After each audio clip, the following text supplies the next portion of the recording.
ఇంకా యాత్ర యొక్క లక్ష్యము యాత్ర యొక్క అంతమునందు లేదు. కాబట్టి యాత్ర అంతమయ్యే యాత్ర కాదు, లక్ష్యమే దాని యందు ఉన్నప్పుడు ఇంకేత జిజ్ఞాసయే జ్ఞానము. ఇక్కడ బ్రహ్మ జిజ్ఞాస ఉంటే సరిపడుతుంది. చాలా విచిత్రమైనటువంటి యాత్ర.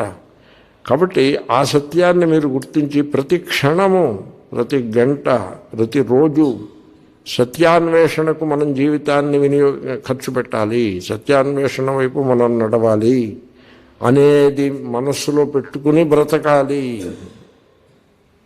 నేను అలా బతికాను అని ఎంత ధైర్యంగా చెప్తున్నాడో చూడండి.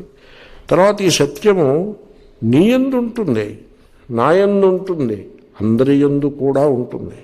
అంటే సత్యం పేరుతో నీవు డివిజన్స్ని కల్పించవద్దు.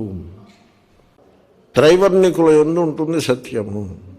మరి త్రైవర్ణికుల యందు సత్యం ఉందంటే సమాజంలో త్రైవర్ణికుల పర్సంటేజ్ ఎంత ఉంటుంది అనుకుంటున్నారు మీరు? మహా అయితే 40% 30% ఉంటుంది, 30-40 ఉంటుంది. వాళ్ళలో ఉందా సత్యం? ఇంక మిగతా వాళ్ళలో ఎవరిలోనూ లేదు.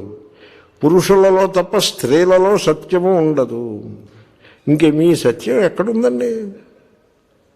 ఆ సత్యాన్ని మీరు కుంచించి కుంచించి కుంచించి చెడగొట్టి పెట్టారా లేదా?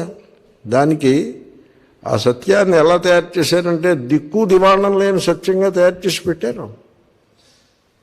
కాబట్టి అలా ఉండదు ఆ సత్యము. సత్యము it is in everybody, in all, including you, నీతో సహా.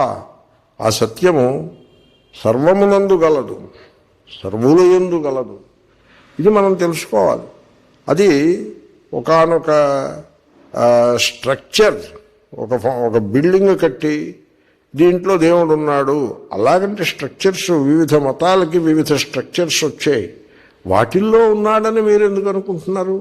సత్యము మనిషిలో ఉంటుందా, బిల్డింగ్లో ఉంటుందండి? అదే ఆయన అంటున్నాడు. బిల్డింగులు అనేక రకాలు ఉన్నాయి, వాటిల్లో సత్యం ఉండదు.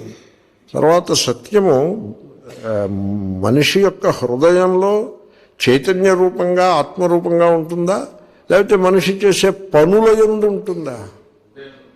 కర్మల యందు ఉండదు సత్యం. కబీర్ నా మంతర్ నా తంతర్ నా క్రియాకలాప, నా కాశీ నా కాబా, సో నా తీరథ నా మూరత్, ఎన్నింటిని కొట్టిపరచాడు చూడండి ఆయన. సో ఆ సత్యము వివిధ రూపముల యందు, వివిధ నామముల యందు, వివిధ కర్మల యందు ఉండదండి. మీ స్వరూపమునందు ఉంటుంది, మీ లోపల ఉంటుంది.